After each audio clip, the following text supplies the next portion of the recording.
Education. Our show is based on how important education is in one's life. We talk with renowned educationists and speakers about the importance of education and how quality education can make a person a better citizen. So, without any further delay, let's welcome Venkat Ikurti Garu onto our show, who is an educationist and also a data scientist. So, without any further delay, let us welcome Venkat Ikurti Garu onto our show. Venkat Garu, welcome back, Andy. I hope you're doing well. Yep. Thank you. Thanks, Andy. Thanks very much. Yep. Yes. So Venkat గారు ఈ రోజు మనం pros and cons of US education quality education గురించి మనం మాట్లాడబోతున్నాము.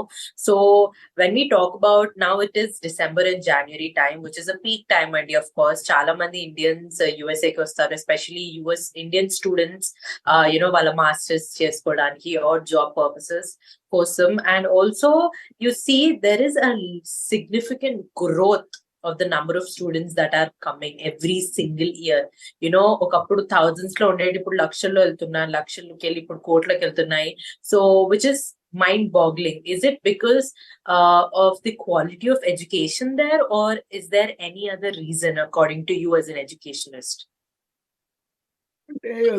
This is very good topic అండి. ఇప్పుడు ఎందుకు మనం ఈ టాపిక్ డిస్కస్ చేస్తున్నాము అంటే, ఇప్పుడు ఫర్ ఎగ్జాంపుల్ ఆల్మోస్ట్ లైక్ ఒక 200,000 అట్లీస్ట్ మినిమం 200,000 స్టూడెంట్స్ ఈ డిసెంబర్ జనవరిలో మాస్టర్స్ కోర్స్ చేయడానికి అమెరికా వస్తున్నారు. అంటే లాస్ట్ ఇయర్ వచ్చేసరికి ఆల్మోస్ట్ లైక్ మొన్న స్టాటిస్టిక్స్ చూసినట్లయితే ఒక 10 lakhs అంటే I mean 1 million people graduate అయితే అమెరికాలో వాళ్ళలో జాబ్ స్కిల్స్ అంటే ఉన్నటువంటి వాళ్ళు ఆల్మోస్ట్ 76%. అంటే 76% people are eligible to get in to a jobs. వాళ్ళలో యాక్చువల్గా ఏంటంటే 4,60,000 పీపుల్కి మాత్రమే జాబ్స్ వస్తున్నాయి. సో అంటే రిమైనింగ్ ఇక్కడే ఒక 3 లక్షల మంది స్కిల్స్ ఉన్నప్పటికీ కూడా జాబ్స్ దొరకట్లేదు. సరే, ఇంకా మిగతా 2.5 lakhs వాళ్ళకి నెసెసరీ స్కిల్స్ అనేటువంటిది లేదు. అది I'm talking about 1 million people తీసుకునేటట్టయితే. సో కాబట్టి ఒకప్పుడు ఉన్నటువంటి సిచ్యువేషన్ లాగా ఈ రోజు సిచ్యువేషన్ లేదు ఫస్ట్ ఆఫ్ ఆల్. అయినప్పటికీ కూడా మన స్టూడెంట్స్ అమెరికా వస్తున్నారు అంటే వన్ వే మనం వాళ్ళని అప్రిషియేట్ చేయాలి ఖచ్చితంగా. ఎందుకంటే అమెరికా అనేటువంటిది ల్యాండ్ ఆఫ్ ఆపర్చునిటీస్, ఈ ల్యాండ్లో ఖచ్చితంగా వాళ్ళు సక్సెస్ అవ్వాలి అనే ఉద్దేశంతో వచ్చేస్తుంది. కానీ ఇక్కడ అడ్వాంటేజెస్ ఏంటంటే yes, best universities, best education system, best faculties, ఇవన్నీ కూడా అడ్వాంటేజెస్. బట్ డిసడ్వాంటేజెస్ కొన్ని ఉన్నాయి. What are those disadvantages? ఇక్కడ ప్రాబ్లం ఏమిటంటే ఈ 40 లక్షలు 50 లక్షల రూపాయలు పెట్టి ఈ స్టూడెంట్స్ అమెరికా వచ్చి ఒక 2 years మాస్టర్స్ కోర్సు చేసిన తర్వాత ఉద్యోగం రాకపోతే ఏమిటి పరిస్థితి అనేటువంటిది వాళ్ళు కొంచెం రియలైజ్ అవుతుంది. అందుకని మనం ఏం చెప్తున్నాం, ఇప్పుడు ఆల్రెడీ వీసా వచ్చేసింది, వాళ్ళు రేపో ఎల్లుండో ఫ్లైట్ తీసుకోబోతున్నారు. వాళ్ళు మీరు రావద్దను, లేకపోతే మీరు ఈ స్కిల్స్ నేర్చుకోండి, ఇది నేర్చుకొని రండి అని చెప్పడం అనేటువంటిది ఒక కరెక్ట్ నిర్ణయం కాదు. They are decided to come to US. They got stamping also, everything is done. ఇప్పుడు మనం వాళ్ళకి చెప్పగలిగేది ఏంటి అంటే వెరీ సింపుల్ లాజిక్. ఇక్కడికి వచ్చిన తర్వాత కష్టాలు పడకుండా ఉండడానికి ప్రయత్నం చేయండి. ఫస్ట్ స్టెప్ ఈజ్ లైక్ అంటే రూల్స్ అనేటువంటిది వయోలేట్ చేయకూడదు. అమెరికా లాంటి దేశంలో రూల్ ఈజ్ రూల్, కంపల్సరీగా మనం రూల్స్ పాటించాలి ఒకటి. రెండోది ఏమవుతుంది, ఇప్పుడు మీరు 40 లక్షలు 50 లక్షలు ఖర్చు పెట్టి మాస్టర్స్ డిగ్రీ చేయడానికి అమెరికా వచ్చిన తర్వాత మీకు ఇంతకు ముందు అమెరికా వచ్చి వెనక్కి వెళ్ళిపోయేటువంటి వాళ్ళు చాలా తక్కువ, రేర్ కేసెస్. ప్రాబబ్లీ ఒక 1,000 మెంబర్స్లో ఒకళ్ళో ఇద్దరో కనపడుతుంటారు. కానీ ఇవాళ మనకి కనపడుతున్నారు, వెనక్కి వెళ్ళిపోతున్నారు, జాబ్ దొరక్క వెనక్కి వెళ్ళిపోతున్నారు. వెళ్ళిపోతే ఏమైపోయింది, వాళ్ళకి 40 లక్షల రూపాయలు అప్పు కనపడుతుంది ఫస్ట్ ఒకటి, ఒక మాస్టర్స్ డిగ్రీ ఒకటి ఉంటుంది అంతే. సో ఇలాంటి సిచ్యువేషన్ వాళ్ళు ఫేస్ చేస్తున్నారు అనమాట. ఇప్పుడు నాకు తెలుసు చాలా మంది ఈ మధ్య కొంచెం బ్యాక్ వెళ్ళిపోతున్నారు. ఇక్కడ జాబ్ దొరకట్లేదు, ఇక్కడ మనకి కంఫర్ట్గా లేదు అనేటువంటి భావంతో వెనక్కి వెళ్ళిపోతున్నారు అనమాట. యాక్చువల్గా ఇంతకు ముందు ఆ పరిస్థితి లేదు. సో కాబట్టి వాళ్ళు వచ్చినటువంటి స్టూడెంట్స్ వచ్చినటువంటి స్టూడెంట్స్ ఈ 2 years డిగ్రీ అయిపోయేసరికి వాళ్ళు ఇండస్ట్రీకి తగ్గట్టుగా వాళ్ళకి వాళ్ళు మార్చుకోవాలి ఫస్ట్ ఆఫ్ ఆల్. అలా మార్చుకోలేకపోతే డెఫినెట్గా that leads to big problem. Yes. And also, Venkat Garu, you see nowadays, chala mandi students, they're very clear. And also, maybe it is because of the fact that యుఎస్ఏలో ఇప్పుడు చాలా different kinds of courses available ఉంటున్నాయి. But చాలా మంది students కూడా there are also people who are confused అండి. కొందరు కొందరు ఏం చేస్తున్నారంటే, నేను జస్ట్ స్టెమ్ కోర్సెస్ తీసుకుంటాను, or I will only choose data science because data science is now the top thing. And because of that చాలా కాంపిటీషన్ వచ్చేస్తుంది, చాలా జాబ్ ఆపర్చునిటీస్ కూడా లిటిల్ బిట్ కన్స్ట్రక్టెడ్ అయిపోతుంది. So what do you think, why is it important for US citizens, for Indian citizens when they're coming to USA to choose a right course for themselves and also think about their future? డెఫినెట్‌గా అండి. It's very good question. ఇక్కడ వాళ్ళకి ఏంటంటే మీరు ఇందాక చూసారా, so many courses అమెరికాలోనే available ఉన్నాయి అంటున్నారు. లేదండి, అమెరికా కన్నా ఇండియాలోనే ఎక్కువ కోర్సెస్ ఉన్నాయి. ఇవాళ మీకు ఇండియాలో ఉన్నటువంటి almost all deemed universities they started their masters program in data science, లేకపోతే సైబర్ సెక్యూరిటీ, ఇలాంటివన్నీ చేశారు. వాళ్ళు చేయలేదని నేను అంటలేదు, డెఫినెట్‌గా చేశారు. కాకపోతే ఒక్కటి ఏంటంటే, జనాల్లో ఉన్నటువంటి ఒక మిస్ కాన్సెప్ట్ అనేది, ఏ కోర్సు మనం చేసినా అది పర్ఫెక్ట్‌గా చేయాలి. అది ఇంపార్టెంట్. అంటే మీరు సపోజ్ డేటా సైన్స్ చేస్తున్నారు అనుకోండి, అదొక buzz word. First of all data science అనేటువంటిది ఒక బజ్ వర్డ్. ఒక ఒక ఇంటర్మీడియేట్ బైపీసీ గ్రూప్ తీసుకొని, ఆ తర్వాత బ్యాచిలర్స్ విత్ ఫార్మసీ డిగ్రీ చేసినటువంటి స్టూడెంటు ఇక్కడికొచ్చిన తర్వాత వాళ్ళు డేటా సైన్స్ చేస్తున్నారు. స్టాటిస్టిక్స్ అండ్ డేటా సైన్స్ చేస్తున్నారు. Is it make sense? వాళ్ళకి ఒకటి ఆలోచించాలి వాళ్ళు. స్టాటిస్టిక్స్ అండ్ డేటా సైన్స్, కనీసం డేటా సైన్స్ మనం చేస్తున్నాము అనేటట్టయితే కాస్త కూస్తో మ్యాథమెటిక్స్ నాలెడ్జ్ ఉండాలి ఫస్ట్ ఆఫ్ ఆల్. సరే, స్టాటిస్టిక్స్ కూడా కావాలి, అది పక్కన పెట్టినా సరే, without having a proper mathematics knowledge, how they are going to write algorithms, how they are going to take these courses అనేది ఒకటి.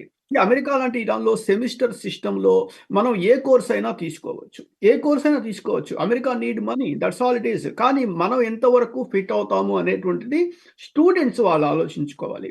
ఒక pharmacy student data science and analytics కోర్సులో మాస్టర్స్ డిగ్రీ చేసింది అంటే, తను రేపు ఇంటర్వ్యూ చేసినప్పుడు బేసిక్ మ్యాథమెటిక్స్ అడుగుతారు, బేసిక్ స్టాటిస్టిక్స్ అడుగుతారు, బేసిక్ డేటా సైన్స్ అడుగుతారు. ఇవేమీ తెలియకుండా నేను చదివిందేమో intermediate, I mean BiPC group, ఆ తర్వాత 4 సంవత్సరాలు 5 సంవత్సరాలు ఫార్మసీ డిగ్రీ చేశారు. So they know like what is metabolism, toxicology, ఇవన్నీ వాళ్ళకి బాగా తెలుసు. కానీ ఇక్కడ predictive modelling, logistic regression, canonical correlations, ఇలాంటివన్నీ వాళ్ళకి తెలుస్తున్నాయా? తెలీదు. పోనీ ప్రోగ్రామ్ రాయడం ఎలా అలవాటు ఉంటుందా వాళ్ళకి? వాళ్ళకి అలవాటు ఉండట్లేదు. కాబట్టి ఇక్కడ ఏంటంటే, మన ఎడ్యుకేషన్‌కి తగ్గట్టుగా, అంటే మన ఎడ్యుకేషన్‌కి రిలేటెడ్‌గా ఉన్నటువంటి కోర్సెస్ మనము చూస్ చేసుకోవాలి. అమెరికన్ యూనివర్సిటీస్‌లో మీరు అప్లై చేస్తారు. క్రెడిట్ బేస్డ్ కాబట్టి క్రెడిట్స్ వచ్చేస్తాయి. మీకు సర్టిఫికేట్ వచ్చేస్తుంది. కానీ సర్టిఫికేట్ చూసి మీకు ఉద్యోగం ఇచ్చేటువంటి పరిస్థితి ఉందా? ప్రపంచంలో ఎక్కడా లేదు. ప్రపంచంలో ఏ దేశంలో కూడా మీ సర్టిఫికేట్ చూసి, కనీసం ఏంటంటే మీరు చదివిన కాలేజీని చూసి ఇచ్చే అవకాశం ఉంది కొన్ని చోట్ల. బట్ వేరేస్ మిమ్మల్ని ఇంటర్వ్యూ చేయాల్సిందే. ఇంటర్వ్యూ చేసినప్పుడు వాళ్ళు క్వెషన్స్ అడుగుతారు. అడిగినప్పుడు మీ సంబంధించినటువంటి సబ్జెక్టు, దానికి సంబంధించినటువంటి క్వెషన్స్ ఖచ్చితంగా అడుగుతారు. Basic questions. కాబట్టి వాళ్ళ స్టూడెంట్స్ ఏం చేయాలి అంటే, వాళ్ళు డిసైడ్ చేసుకోవాలి. నేను if I want to go data science side అన్నప్పుడు, what is exactly data science? మనం we are always working with data. Data ఎక్కడుంటుంది? డేటాబేస్‌లో ఉంటుంది. We should know about how to communicate with databases. ఎలా కమ్యూనికేట్ చేస్తాం? డేటాబేసెస్ కమ్యూనికేట్ చేసే language ఏంటి? SQL. So కంపల్సరీగా we should have a strong knowledge in SQL. ఎస్‌క్యూఎల్‌లో మనకి మంచి నాలెడ్జ్ ఉండాలి ఫస్ట్ ఆఫ్ ఆల్. నెక్స్ట్, ఒకసారి కమ్యూనికేట్ చేసిన తర్వాత we need to right it down. Some requirement తగ్గట్టుగా ప్రోగ్రాములు రాయాలి. అంటే ప్రోగ్రామింగ్ నాలెడ్జ్ కావాలి ఖచ్చితంగా. వెదర్ ఇట్ మే బి, అంటే వాళ్ళు అనుకోవచ్చు బీటెక్‌లో వచ్చేసరికి ఏమవుతుంది, సి అనో, సి ప్లస్ ప్లసో, జావానో ఏదో ఒక ప్రోగ్రామింగ్ లాంగ్వేజ్ ఉంటుంది. That should be fine. First you should know how to develop a logic and how to write a program. That's important. ఒక బి ఫార్మసీ పిల్లవాడికి ఇవి నాలెడ్జ్ ఉంటుందా? ఉండనప్పుడు మనం ఎందుకు ఆ కోర్సెస్‌కి వెళ్ళాలి? అంటే ఏమవుతుంది, బజ్ వర్డ్, డేటా సైన్స్ చాలా బాగుంది, మనం తీసుకోగానే ఉద్యోగం వచ్చేస్తుంది అనేటువంటి ఒక రాంగ్ కాన్సెప్ట్‌లోకి వాళ్ళు వెళ్ళిపోతున్నారు. ఒక బీటెక్ పిల్లవాడు B tech B tech computer science or electronics any B tech సరికి ఏమవుతుంది, మ్యాథమెటిక్స్ ఉంటుంది అక్కడ. M1 M2 అని ఒక మ్యాథమెటిక్స్ ఉంటుంది. ప్రతి బీటెక్ పిల్లవాడికి ఖచ్చితంగా బేసిక్ సి ప్రోగ్రామింగ్ అనేది సిలబస్లో ఉన్నది నాకు తెలిసినంత వరకు. కాబట్టి ఏమవుతుందంటే వాళ్ళు ఏదో కొంచెం స్టాటిస్టిక్స్ అవి నేర్చుకొని వాళ్ళు ఫిట్ అవ్వచ్చు. కానీ ఇక్కడ ఏంటంటే మనము వేరే వాళ్ళని చూసి కాపీ చేస్తున్నాం, వేరే వాళ్ళని ఫాలో అవుతున్నాం. ఫాలో అయినప్పుడు వాళ్ళ యొక్క క్వాలిఫికేషన్ ఏమిటి, వాళ్ళ యొక్క ఎక్స్పీరియన్సెస్ ఏమిటి, వాళ్ళ యొక్క స్కిల్ సెట్ ఏమిటి, ఇవి ఫిట్ అవుతాయా లేదా అనేటువంటిది మనం అసలు ఆలోచించడం లేదు ఫస్ట్ ఆఫ్ ఆల్. ఇది మేజర్ ప్రాబ్లం అండి. కోర్స్ చూస్ చేసుకునేటప్పుడే related to our education choose చేసుకుంటే that should be much more better అన్నమాట యాక్చువల్‌గా. Yeah.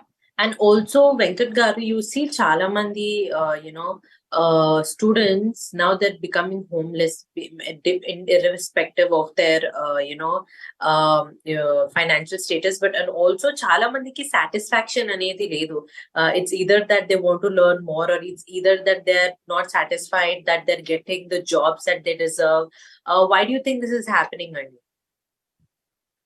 ఇక్కడ ఏమవుతుందంటేనండి, చాలా చాలా మంచి క్వశ్చన్. ఇప్పుడు ఒకటి మీరు ఆలోచించండి, స్టూడెంట్ అనేటువంటి వాళ్ళు అమెరికా వస్తున్నారు. నేను ఇప్పటికే చెప్తున్నాను, అమెరికా రావడం అనేటువంటిది ఖచ్చితంగా బెటర్ డెసిషన్ 100%.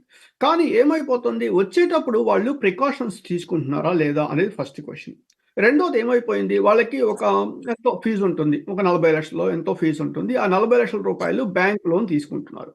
బ్యాంక్ లోన్ తీసుకున్నప్పుడు ఆ బ్యాంక్ లోన్ ఏం చేస్తుంది, యూనివర్సిటీకి మాత్రమే ఫీజు పే చేస్తుంది. యూనివర్సిటీ అంటే ట్యూషన్ ఫీజు పే చేస్తుంది. కానీ వీళ్ళు 2 సంవత్సరాల పాటు అమెరికాలో ఉండాలి.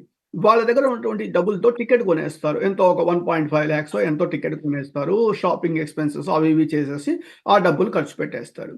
వాళ్ళు ఏం చేస్తారంటే అమెరికా ల్యాండ్ అవుతారు. అమెరికా ల్యాండ్ అయిన తర్వాత ఎట్లా లేదనుకున్నా సరే నెలకి అట్లీస్ట్ ఒక $1,200 ఖర్చు అవుతుంది. ఎందుకంటే వాళ్ళ దగ్గర అకామిడేషన్ ఉండాలి. ఫస్ట్ అకామిడేషన్ అంటే ఉండడానికి అకామిడేషన్, షేర్డ్ అకామిడేషన్ తీసుకుంటారు. అపార్ట్మెంట్ కలిసి ఉంటాం, ఏదో చేస్తారు.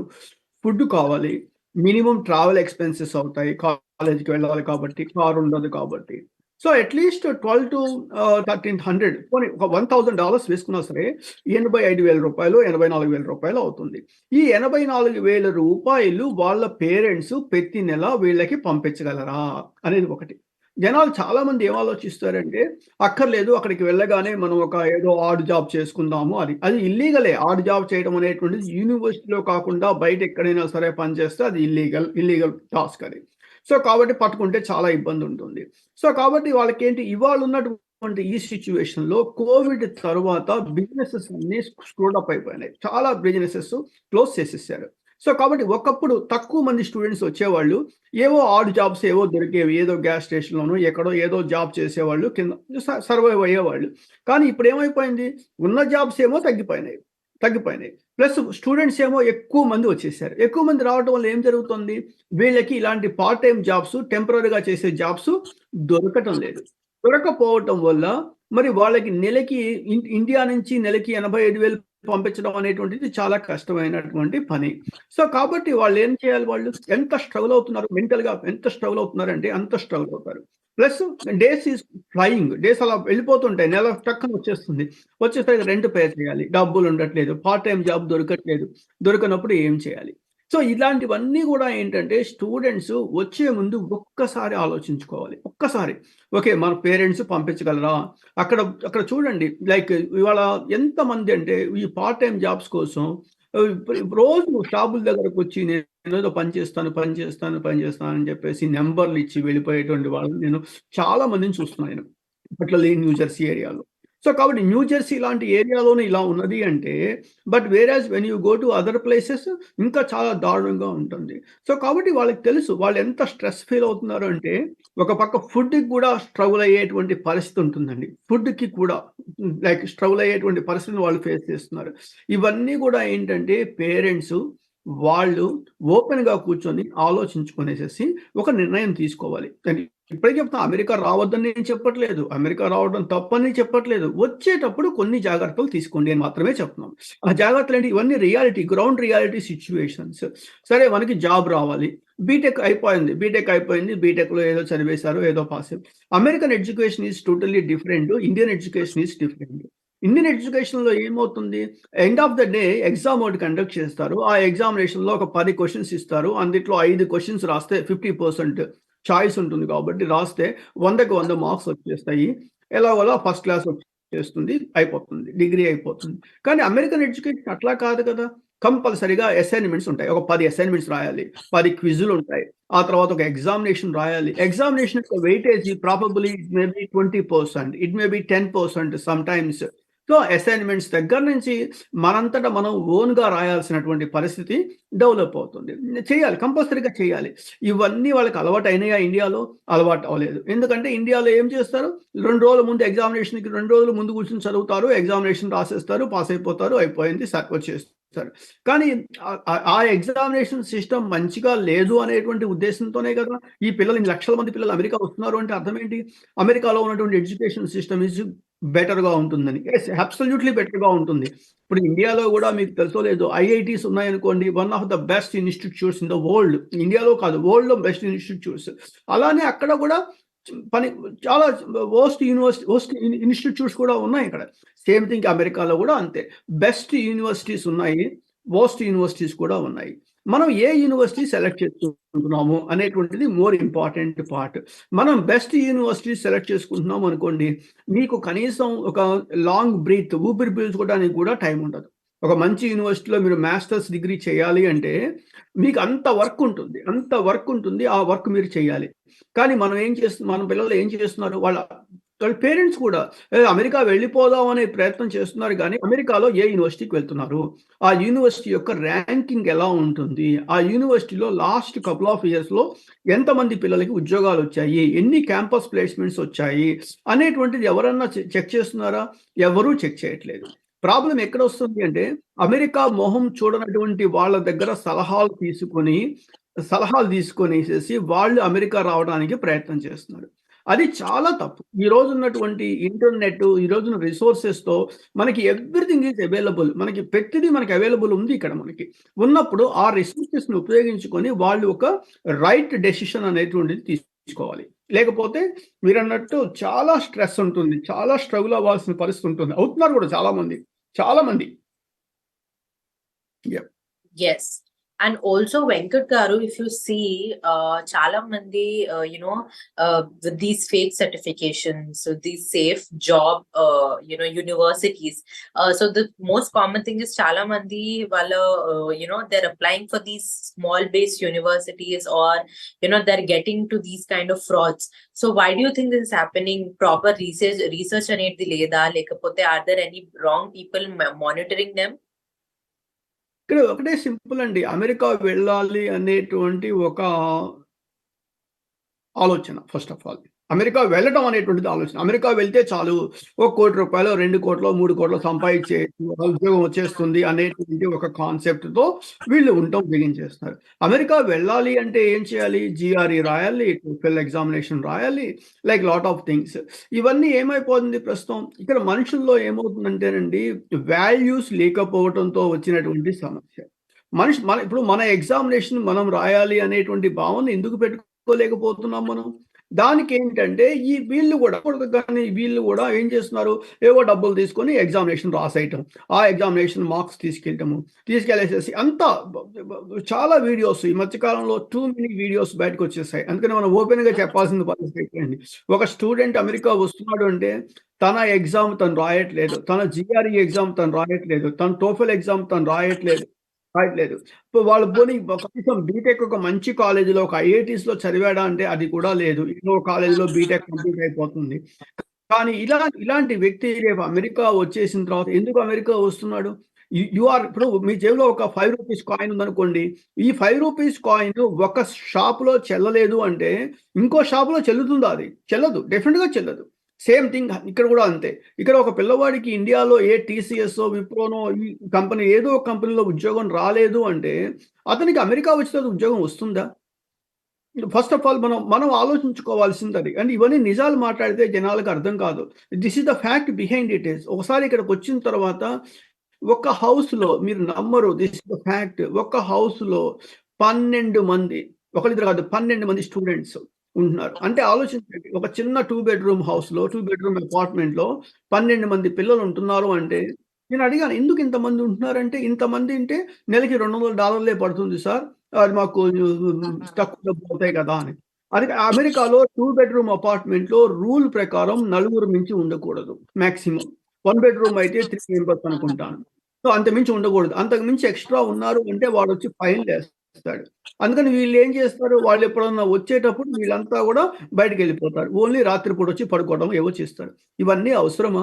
ఇంత కష్టపడాల్సిన అవసరం ఉంటుందా? ఈ కష్టంలో ఒక 5% కష్టపడితే ఇండియాలో మంచి జాబొచ్చే అవకాశం ఉంటుంది. ఇండియాలో 100% మంచి జాబ్ ఇవాళ ఇండియాలో కూడా మంచి మంచి సాలరీస్ పే చేస్తున్నారు. ఎక్స్‌ట్రార్డినరీ సాలరీస్ ఉన్నాయి. ఒక 4 సంవత్సరాలు పనిచేసిన తర్వాత హాయిగా అప్పుడు అమెరికా వచ్చేసి అప్పటికి వర్క్ ఎక్స్‌పీరియన్స్ ఉంటుంది కాబట్టి నెమ్మదిగా అగైన్ మనము సక్సెస్ అయ్యే అవకాశం అనేటువంటిది ఖచ్చితంగా ఎక్కువ కనపడుతుంది. ప్రాబ్లమ్ ఎక్కడొస్తుంది అంటే అమెరికా రావాలి అనేటువంటి ఒక అది ఫాల్స్ ప్రెస్టీజ్ గూడా అయిపోయింది. పేరెంట్స్ గూడా ఏం చెప్తున్నారు, ప్రతి పేరెంట్ మా పిల్లవాడు అమెరికాలో ఉన్నాడు. అమెరికాలో ఉండి ఏం చేస్తున్నాడు అంటే వాళ్ళ దగ్గర ఆన్సర్ లేదు. అమెరికాలో ఉన్నాడు. అంతే. ఆ పరిస్థితి అయిపోతుంది. ఆ భావన పేరెంట్స్ మారాలి. ఖచ్చితంగా పేరెంట్స్ మారి వాళ్ళ పిల్లలకి వాళ్ళు చెప్పాలి. Oh! This is what exactly if you want to go to US yes. These are all your goals. These are all your things అని చెప్పగలిగినప్పుడు డెఫినిట్‌గా అది వాళ్ళకి అడ్వాంటేజ్ ఖచ్చితంగా అవుతుంది. లేకపోతే చాలా కష్టమండి. చాలా కష్టం. ఎందుకంటే ఈ ఫేక్ ఎందుకు మనం ఫేక్ చేస్తున్నాం అసలు? అవసరం ఏమన్నా ఉందా మనకి? ఫేక్ చేయాల్సిన అవసరం ఏంటి? ఎందుకు మనం అవినీతి పడవలోకి వెళ్ళిపోతున్నాం? అవినీతి చేయాల్సిన అవసరం ఏంటసలు? మనం స్ట్రెయిట్‌గా మాట్లాడితే వాళ్ళు అమెరికా లాంటి దేశంలో వాళ్ళని పట్టుకోవడం ఎంతసేపండి? ఒక్క నిమిషం పట్టుకోవడం అంతే. ఒక్క నిమిషంలో పట్టుకుంటారు. పట్టుకొని ఏం చేస్తారు? ఎంతమందిని అరెస్ట్ చేస్తారు? అమెరికాకి డబ్బులు కావాలి. American government need money. American universities పెట్టి ఒక పిల్లవాడు అమెరికా వస్తున్నాడు అంటే $40,000 వస్తున్నాయి వాళ్ళకి. $40,000 వచ్చినప్పుడు ఎందుకు వదులుకుంటారు వాళ్ళు డబ్బులు? ఇప్పుడు Indian economy, American economy, Soviet Union economy తీసుకునేటట్టయితే 3 డిఫరెంట్ అప్రోచెస్. ఆ డిఫరెంట్ అప్రోచెస్‌లో American economy is a capitalistic economy. By end of the day results కావాలి. అంతే. By end of the day money కావాలి.